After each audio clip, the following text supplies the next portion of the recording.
In October 2021, in the marsh country outside Georgetown County, South Carolina, 23-year-old Mara Whitfield stood ankle-deep in black mud while half the county watched her load thousands of small blue crabs into wooden harvest crates. Nobody understood why. The crabs weren't worth much at the local market. Most buyers wouldn't touch them. Some were too small. Others had damaged shells. A few had been caught in the wrong season and would barely bring enough money to pay for fuel. Mara knew that. She had counted every dollar. Her farm was already 6 months behind on its equipment loan. The old irrigation pump was leaking. The roof over the packing shed sagged in 3 places. And the bank had given her until December to bring the account current. Yet that morning, instead of harvesting her remaining vegetables, Mara was gathering crabs. Her neighbors laughed from the road. One man even called out that she'd finally lost her mind. Mara didn't answer. She simply bent down, lifted another crate, and carried it toward the barn.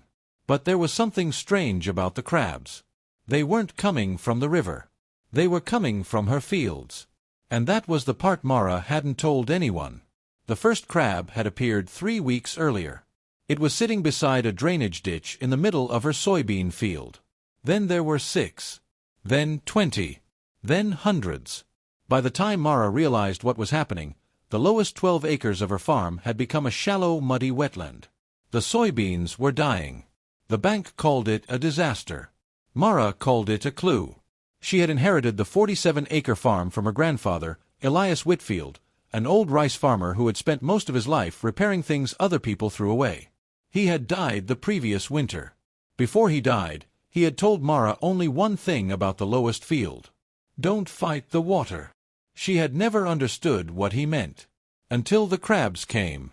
Now she stood beside that same field, watching hundreds of blue crabs disappear into the brown water. Something beneath her farm was holding the water there. And Mara suspected her grandfather had known exactly why. The trouble was, she had only 2 months left to figure it out. The morning the county inspector arrived, Mara was repairing the wooden gate near the drainage ditch. A white county truck rolled through the farm entrance. Calvin Rusk, the agricultural inspector, stepped out. He was 56, broad-shouldered, sunburned, and carrying the expression of a man who had already decided what he was looking at. He walked toward the flooded field. Then he stopped. He stared at the crabs. Hundreds of them crawled through the shallow water. Calvin shook his head. "You growing vegetables or seafood now?" Mara kept working on the gate hinge. "Neither. Looks like seafood. They're eating what's left. Of the soybeans. Of the insects." Calvin looked at her. For the first time, his expression changed. "Why are you keeping them?" Mara tightened the bolt. "I don't know yet." That answer made him laugh. Not cruelly. Worse. Like the answer was too simple to deserve consideration. He told her the field needed to be drained immediately. The water was damaging the soil. The standing water would attract pests. The crabs would destroy the remaining crops. And if she intended to keep farming commercially, she needed to stop treating an agricultural problem like an experiment. Mara listened. She didn't argue. But when Calvin left, she walked down into the flooded field. She crouched beside the largest crab she could find. Its shell was dark blue. Its claws were enormous. And beneath its body, the mud was moving. Mara pushed her fingers into the soil. She felt something hard. Metal. She dug deeper. Her fingertips touched a rusted pipe. She followed it through the mud until it disappeared beneath a wall of reeds. That evening, she went into her grandfather's workshop. The building smelled of oil, cedar, and old rain. His tools were still hanging exactly where he'd left them. Mara searched through boxes until she found a folded county survey from 1974. The paper was brittle. The ink had faded. But one line was still readable. Whitfield Tidal Drainage Reserve. Mara frowned. Her farm had never been listed as a tidal reserve. She spread the map across the workbench. The lowest 12 acres were marked with a series of narrow channels. They connected to the creek, then to an old sluice gate, then to something labeled only, Field Holding Basin, Private. Mara stared at the words. Her grandfather had never mentioned a holding basin. She went outside with a flashlight. The moon was rising over the marsh. She followed the old drainage line through waist-high grass until she reached a mound of earth behind the field. There, hidden beneath vines, was a rusted iron wheel. Mara brushed away the dirt. The wheel belonged to an old Ford 8N tractor-mounted ditching system her grandfather had used decades earlier to maintain the farm's drainage channels. She remembered that tractor. It had been her grandfather's pride. He bought the 1949 Ford 8N used in 1962, when he was 29.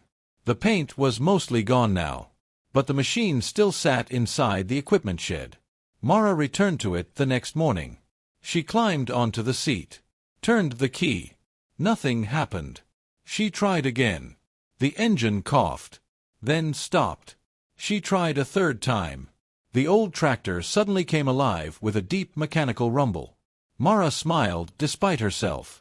For the first time in months, something on the farm had started when she asked it to. She drove toward the lowest field. The ditching blade was still attached. It hadn't been used in years. Mara followed the old map. 20 minutes later, she found the hidden drainage channel. It was almost completely buried. She lowered the blade. The Ford 8N groaned. Mud rolled away, and suddenly water rushed through the channel. The crabs reacted immediately. Thousands of them began moving in the same direction. Mara shut off the tractor. She watched. The crabs weren't fleeing. They were following the water. Every single one. That was impossible, unless they had been living in the field for a reason. Mara walked to the edge of the channel. The water carried something past her boot. A small piece of white shell. Then another. Then dozens. Oyster shells. Old ones. Very old. Mara looked toward the creek. The crabs were still moving through the old channel. Thousands of them. She finally answered. I don't know. The stranger slowly closed the truck door. Then you'd better find out. And Mara noticed something written on the side of his trailer. A name from the old notebook. A name her grandfather had apparently been waiting for someone to recognize. Gulf Frontier Seafood Exchange. The man introduced himself as Wade Mercer. He was 48, weathered from years around docks and marshes, with a faded baseball cap and mud on the tires of his truck. He didn't step into Mara's field. He stood at the fence and looked.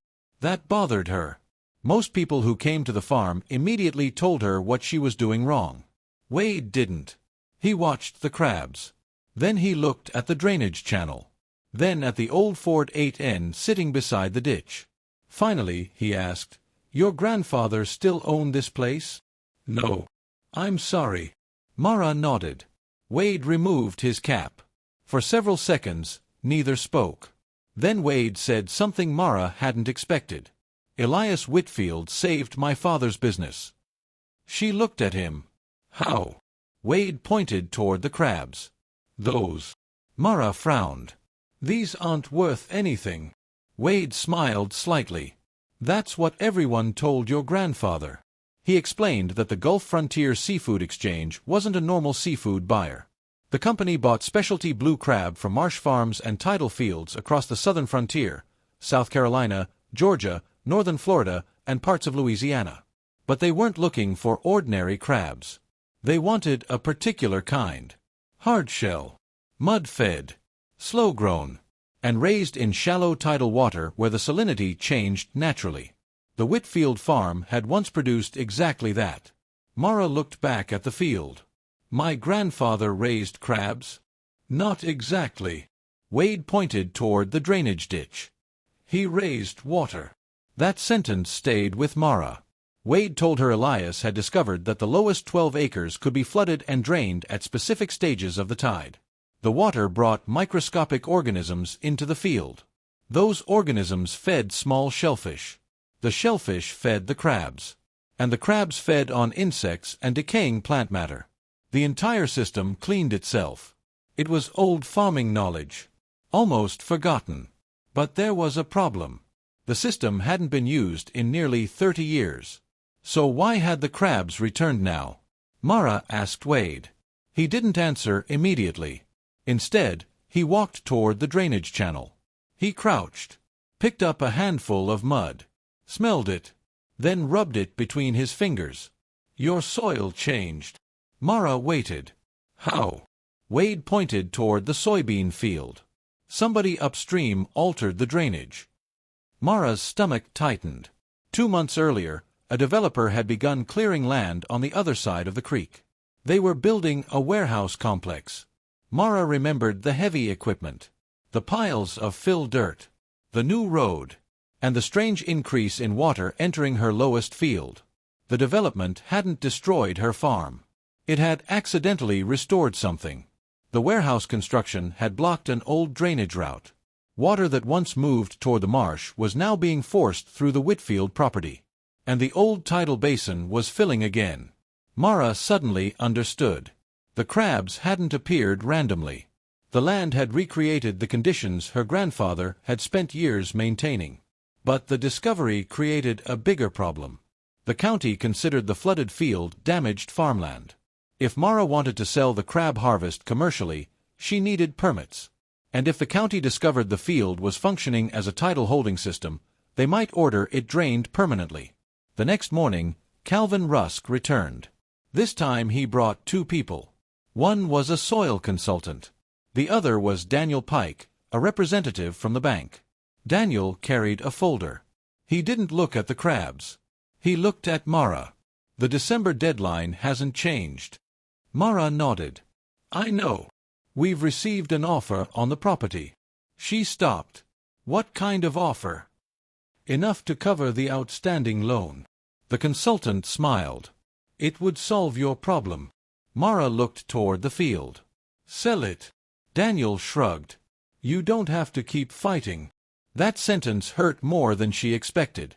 Because part of Mara was tired. Tired of repairing fences. Tired of counting feed bags. Tired of choosing which bill could wait. Tired of watching her grandfather's farm slowly disappear. She almost said yes.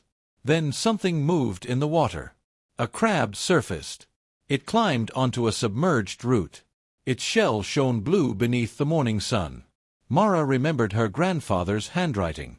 The crabs always come back when the water remembers the old channel. She closed the folder. I'm not selling. Daniel's expression hardened. Then you need a plan. Mara looked at the flooded field. I have one. She didn't. Not yet. But she had the first piece. That afternoon, Mara returned to the workshop. She searched every drawer, every cabinet, every old seed bag. Finally, she found a metal box hidden beneath the floorboards. Inside were 3 things: a brass tide gauge, a hand-drawn map, and a photograph. The photograph showed her grandfather standing beside the flooded field 38 years earlier. But the field wasn't flooded. It was covered with wooden crates. Hundreds of them. And every crate was filled with crabs. Mara turned the photograph over. On the back was a date. September 1983. And 4 words. First frontier shipment. Never forget. Mara stared at the picture. Her grandfather hadn't merely known about the crabs. He had once sold them. She immediately called Wade. He answered on the second ring. I found something. There was silence. Then Wade asked, What? Mara described the photograph. Wade didn't speak for several seconds. Finally he said, Your grandfather's first big shipment. How big? Almost 12 tons. Mara looked at her small crates. 12 tons. That was before the highway changed. What highway? Wade explained. In the early 1980s, a new coastal highway had been built west of the farm. The road changed how water moved through the marsh. The natural tidal exchange weakened. The crabs disappeared. Elias stopped harvesting them. Everyone assumed the market had died. But according to Wade, the market hadn't died. The supply had. And that was why buyers had eventually moved farther south, across what old fishermen called the frontier. Mara looked again at the map. There was a narrow blue line running from the creek beneath the farm and toward the old marsh. She traced it with her finger. It ended at a circular symbol. A holding basin. But the basin was nowhere on modern county maps. Mara grabbed a shovel. She spent the next 3 hours clearing reeds. Nothing. Then she hit something. Metal. She dug faster. A rectangular steel plate emerged from the mud. Stamped into it were 2 words. Whitfield Basin. Mara stood perfectly still. She pulled the plate free. Underneath was a narrow concrete opening. Water moved beneath it. And inside that darkness came a sound. Click, click, click. Mara leaned closer. Hundreds of tiny claws were striking the concrete walls. The crabs were underneath the field. Not hundreds. Thousands. Maybe tens of thousands. The basin was still alive. The next morning, Mara reopened the old system. She used the Ford 8N to clear the channels. She repaired the rusted sluice gate. She cleaned the tide gauge. And she began recording everything. Tide height. Water temperature. Salinity. Crab size. Weather. The work was exhausting. But after 3 days, something changed. The water cleared. The crabs spread across the field.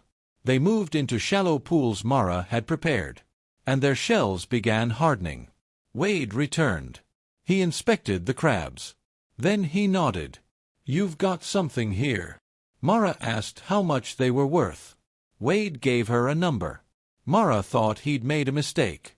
She asked him to repeat it. He did. The amount was enough to save the farm. But there was a catch. The buyers wouldn't purchase the entire harvest. They wanted only the largest crabs. The rest would remain Mara's problem. She looked across the field. Thousands of smaller crabs moved through the shallow water. Then she remembered the old photograph. 12 tons. Her grandfather hadn't harvested everything. He had harvested selectively, leaving the young crabs behind. The system depended on it. Mara understood. The farm wasn't a crab trap. It was a nursery. She would have to wait. And waiting was dangerous, because the bank deadline was getting closer. Then, 3 days later, a storm warning appeared on the radio. A tropical depression was moving north. Heavy rain was expected along the coast. Calvin Rusk called Mara that evening. "You need to drain that field." Mara looked toward the dark marsh. "Why?" "Because if that basin fills completely, the county road could flood." Mara checked the tide gauge. The water was already rising. "How much rain?" 8 inches. Maybe more. Mara looked at the old drainage map. The storm wasn't the problem. The storm might be the final test. Because if her grandfather's system worked the way the map suggested, the basin wasn't designed to prevent flooding. It was designed to absorb it. But nobody knew whether the old system could still handle a storm after 40 years. Mara walked outside. The wind had started. The crabs were climbing toward higher ground. Thousands of blue shells moved through the field like living pieces of the night. Then Mara saw something that made her stop. Every crab was moving toward the same place. The old holding basin.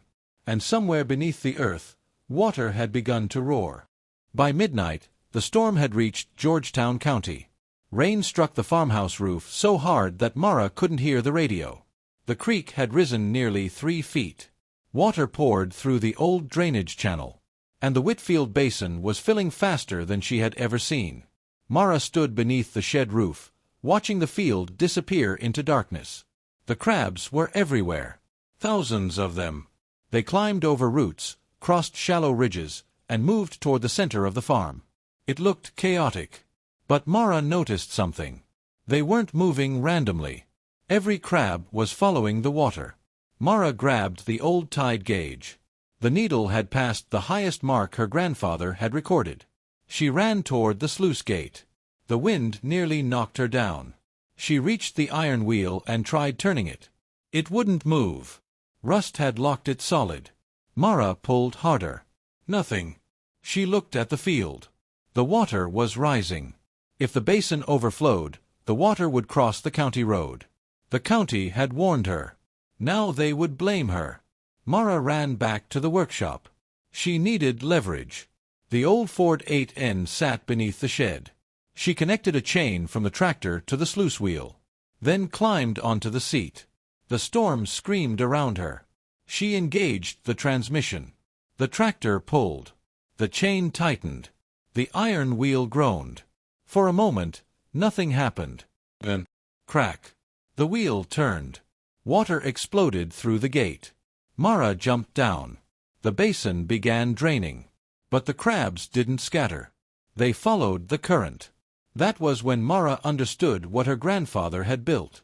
The basin wasn't simply storage. It was a living filter. During heavy rain, the water entered slowly through the upper channels. The crabs moved into deeper pockets. Organic matter settled. The water passed through oyster shell beds. Then the cleaned water returned toward the creek. The entire farm was designed to slow water down. Mara had spent months thinking the flooded field was destroying her farm. It had actually been protecting it. The technical principle was simple. Wetland soil behaves like a sponge. But unlike a kitchen sponge, it doesn't just hold water. Roots create channels. Microorganisms break down organic material. Shell beds filter suspended particles. And shallow pools slow the speed of floodwater. That gives the water time to spread instead of rushing downstream. Mara's grandfather hadn't built against nature. He had built with it. And the crabs were part of that system. They ate insects. They disturbed the mud. They recycled nutrients. And when the water rose, their movement helped keep the shallow channels open. Mara looked at the old tractor. The machine had been built in a factory. But the farm had been built from observation. That night, she finally understood the difference. By morning, the storm had passed. The county road was dry. The neighboring properties were flooded. The Whitfield field still held water. But the farmhouse was untouched. Calvin Rusk arrived at sunrise. He walked slowly toward the basin. He looked at the county road. Then at Mara. Then at the field. How much water did this hold? Mara checked the gauge. Almost 11 million gallons. Calvin stared. He crouched beside the drainage channel. The water was clear enough to see the mud beneath it. He picked up a handful. Then looked toward the marsh. For the first time since he had met Mara, he didn't tell her what she was doing wrong. He simply said, "Your grandfather knew what he was doing." Mara nodded. But there was still a problem. The storm had delayed the harvest. And the largest crabs were ready now. Wade called that afternoon. "Buyers are coming." Mara froze. "From where?" "Everywhere." "How many?" "Enough that you better start counting crates." The news spread quickly. Too quickly. Within 48 hours, trucks began appearing along the road. Seafood brokers. Restaurant buyers. Distributors. Dock operators. Some came from Charleston.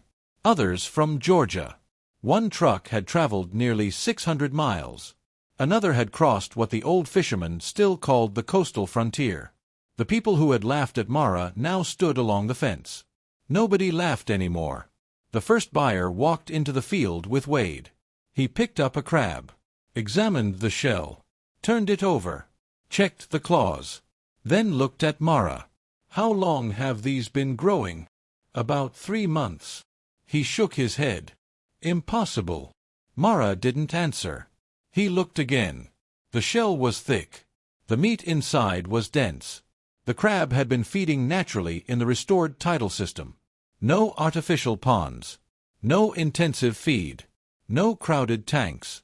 That was what the buyers wanted. A crab raised slowly in a functioning marsh system. The buyer offered her a price. Mara accepted. But then he asked, "How many more?" Mara looked across the field. "Enough." The buyer smiled. "That's what your grandfather used to say." Mara turned. She hadn't told him about Elias. Wade looked away. That evening, Mara found another old notebook. This one was hidden inside the Ford 8N's tool compartment. The pages were stained with grease. Her grandfather had recorded every harvest from 1978 through 1984. Crab weights, tide levels, rainfall, shell hardness, and buyer names. The final page contained something unexpected. A warning. Never sell the basin. Underneath. The basin is worth more than the harvest. Mara read it again. Then she understood. The crabs weren't the real inheritance. The system was. The buyers were coming because the farm produced something they couldn't easily reproduce. Not simply crabs. A natural growing environment. The next morning, Daniel Pike from the bank arrived. This time, he wasn't carrying a foreclosure folder. He had a different document. A buyer wants to purchase the whole farm. Mara stared at him. Who? An agricultural investment company. Why? Daniel looked toward the field. They've seen the crab operation. Mara shook her head. It's not an operation. Daniel smiled. Whatever you call it, they're willing to pay 4 times the land value. Mara didn't respond. He continued. They want the basin. There it was. The real threat. Mara's stomach tightened. The investment company didn't care about her farm. They wanted the old water system. If they bought the property, they could drain the fields, build ponds, and turn the operation into an industrial seafood facility. The natural system would disappear. The very thing that made the crabs valuable would be destroyed. Mara refused. Daniel warned her. You can't afford to be sentimental. Mara looked at the field. I'm not. She walked away. But that night, she faced a new problem. The bank still wanted its money. The buyers were interested. The investment company was waiting. And Mara had only one harvest. If the crabs weren't worth enough, she would lose everything. She began counting. 1 crate. Then another. Then another. The harvest continued until sunset. By the end of the day, they had filled more than 200 crates. But there were still thousands of crabs in the basin. Mara stood at the edge of the field. The old tide gauge clicked. The water level had changed again. Then she noticed something strange. The smallest crabs had moved into the shallowest pools. The largest ones were near the deeper channels. They had separated themselves by size. Mara suddenly understood why. The young crabs were avoiding competition. The adults were moving toward the strongest current. The system was sorting the harvest naturally. Her grandfather had known. He hadn't needed machines to sort them. The water did it. Mara smiled for the first time in weeks. Then Wade approached. He was holding a letter. What is it? He handed it to her. The letter was from a seafood distributor in North Carolina. Then another came from Virginia. Then Maryland. Then Delaware. The buyers were no longer local. They were coming from across the frontier. And every one of them wanted the same thing. Whitfield crabs. Mara looked toward the road. A line of trucks had begun forming outside the farm. But there was one truck at the very end that didn't have a seafood company logo. It belonged to the investment company. And the man stepping out was carrying a survey map. He walked directly toward the old basin. Mara followed. He stopped beside the rusted sluice gate. Then he pointed to the ground. We're going to need this removed. Mara looked at him. Why? He smiled. Because we're going to build here. Behind him, the crabs moved through the water. Thousands of blue shells. And Mara suddenly realized the harvest wasn't over. The real fight had just begun. The man from the investment company stood beside the old sluice gate with a survey map tucked beneath his arm. His name was Grant Holloway. He was 61 and had spent 30 years buying rural properties that other people considered too difficult to farm. He looked at Mara's flooded field. Then at the crab crates stacked beside the barn. Then back at the basin. We can make this profitable, he said. Mara shook her head. It already is. Grant smiled. Not enough. He explained that his company could turn the 47 acres into a commercial crab operation. Concrete ponds, aerators, pumps, feed systems, processing sheds, hundreds of thousands of dollars in infrastructure. Mara listened. Then asked one question. What happens to the basin? Grant pointed toward it. That goes. Why? Because it's inefficient. Mara looked at the water. The crabs were moving slowly beneath the surface. That's what makes them valuable. Grant laughed.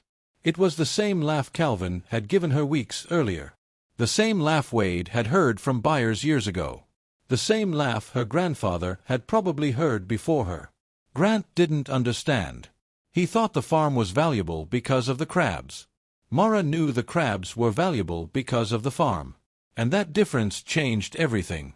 The next morning, Mara invited Calvin Rusk to the property. She showed him the old maps, the tide records, the storm measurements, the crab weights, the water levels. She showed him how the basin had held nearly 11 million gallons during the storm. Then she showed him the county road, untouched, while neighboring roads had flooded. Calvin stared at the numbers. This isn't just a crab farm. No. It's flood infrastructure. Mara nodded. And it's agricultural habitat. Calvin looked toward the investment company's survey stakes. Then he understood what would happen if the basin disappeared. The farm would lose its natural water storage. The creek would receive faster runoff. The road would flood. The marsh would change. And the crab population would collapse. But Mara still needed money. Understanding the land didn't pay the bank. The answer came from the buyers. Wade returned 3 days later with 17 seafood companies interested in contracts. They didn't want to buy the farm. They wanted long-term access to the harvest. That was different. Mara could keep the land. She could preserve the basin. And she could sell the crabs under annual contracts. The numbers were enough. Barely. But enough. Then something unexpected happened. The largest buyer offered more. Not because the crabs were larger. Because of the storm. The buyer had tested the water. The natural filtration system had kept sediment and contaminants from moving into the creek. The crabs had grown in clean, naturally circulated water. That made the harvest unusually valuable. The buyer called it a heritage tidal harvest. Mara didn't like the fancy name. She called it what her grandfather had called it. Good water. The final harvest began in November. For 3 days, Mara worked from before sunrise until dark. She wore rubber boots. Her hands became cracked from cold water. Her old Ford 8N pulled the loaded carts from the field. The tractor complained every morning. But it started. Every single time. The crab crates filled the barn. Blue shells stacked beneath the wooden rafters. The smell of salt water and mud filled the air. And then came the moment everyone had been waiting for. The buyers arrived. Not one truck. Not 5. More than 20. They came from South Carolina, Georgia, North Carolina, Virginia, and farther north. Some had traveled hundreds of miles. One buyer had crossed nearly 700 miles to reach the farm. People gathered along the road to watch. The same neighbors who had laughed at Mara's worthless crab harvest now stood silently behind the fence. One of them finally approached. It was Ray Dobson, the farmer who had laughed at her that first morning. He removed his hat. "I was wrong." Mara nodded. Ray looked at the crates. "How much did you make?" Mara smiled slightly. "Enough." Ray laughed. This time, there was no cruelty in it. Only embarrassment. Then he asked if she needed help. Mara handed him a crate. "Start carrying." He did. The harvest continued. By sunset, every contracted buyer had loaded their shipment. The bank payment was made the following week. The foreclosure was cancelled. The old farm was hers. But the most important moment came afterward. Mara stood alone beside the basin. The field was quiet. The water had receded. The smallest crabs were still there. They had been left behind deliberately. Next season's harvest. She understood now. The farm could continue producing indefinitely if she protected the system. No miracle had saved her. No stranger had handed her money. The land had simply revealed what it had been doing all along. And Mara had finally learned how to listen. 5 years later, the Whitfield farm looked different. The roof was repaired. The packing shed had new walls. The drainage channels were maintained every spring. A small educational sign stood beside the road. It explained the history of the tidal basin. Visitors came to learn how the farm worked. Mara never turned it into a tourist attraction. She kept it quiet. The old Ford 8N still worked. She had restored the hood but left the faded paint on the sides. Her grandfather's initials were still scratched into the metal. E.W. Calvin Rusk eventually retired. Before he left the county office, he helped Mara place the Whitfield Basin under an agricultural conservation agreement. The basin could never be filled. The drainage system could never be destroyed. The land would remain agricultural. And every fall, buyers still came. Some traveled across 3 states. Some came from more than 600 miles away. They came for the crabs. But they were really coming for something much older. A farming system that had survived because one young woman refused to destroy it. Wade Mercer visited every October. He always walked to the same spot beside the basin. One year, he brought Mara an old photograph. It showed Elias Whitfield standing beside 12 tons of crabs in 1983. Mara framed it. She hung it inside the packing shed. Beneath the photograph, she wrote one sentence. He wasn't waiting for the crabs to become valuable. He was waiting for someone to understand why they were. 10 years after Mara's first harvest, the farm had become known across the coastal states. Not as the biggest crab operation. Not as the richest. As one of the few farms where the harvest still followed the water. The crabs were never crowded into artificial ponds. The basin remained wild. The marsh grass grew along the channels. Oysters filtered the water. And the old drainage system continued doing what it had done for generations. Mara's niece began working the farm. She was 17. One afternoon, Mara found her standing beside the old Ford 8N. "What does it do?" the girl asked. Mara smiled. "It listens." The girl laughed. Mara pointed toward the field. "Watch." The tide was coming in. Water entered the old channel. Within minutes, small crabs began appearing between the reeds. The girl crouched. "How do you know when they're ready?" Mara looked across the field. "I don't." The girl frowned. "Then how?" Mara waited. The water moved around their boots. A larger crab emerged from the mud. It climbed onto a submerged root. Mara nodded toward it. "The land tells you." Her niece watched. For a long moment, neither spoke. Then the old Ford 8N started behind them. One crank. The engine settled into its familiar rhythm. Mara looked toward the packing shed. The photograph of her grandfather was visible through the open door. For a moment, she imagined him standing there. Not smiling. Not celebrating. Just watching the water. The way he always had. Mara finally understood the sentence he'd left her. Don't fight the water. She had spent her first year trying to save the farm from flooding. Her grandfather had spent his life teaching the farm how to live with it. The difference had been everything. And that was the real inheritance. Not the land. Not the tractor. Not even the crab harvest. It was the ability to notice what everyone else ignored. That fall, another line of trucks arrived from across the frontier. Their drivers climbed out. The buyers walked toward the barn. Crates were loaded. Hands were shaken. Payments were made. And the farm continued. No speeches. No celebration. Just work. As evening came, Mara walked alone toward the basin. The sky turned pale above the marsh. The water caught the last light. Small blue crabs moved between the reeds. The wind carried the smell of salt and wet earth. Behind her, the old Ford 8N rested beside the barn. Ahead of her, the tide continued rising. And beneath the quiet water, thousands of young crabs disappeared into the channels. Waiting for another season. Waiting for another harvest. Waiting for someone to understand. Mara stood there until the sun disappeared. Then she turned toward home. The basin kept filling. The marsh kept breathing. And the crabs kept moving with the water.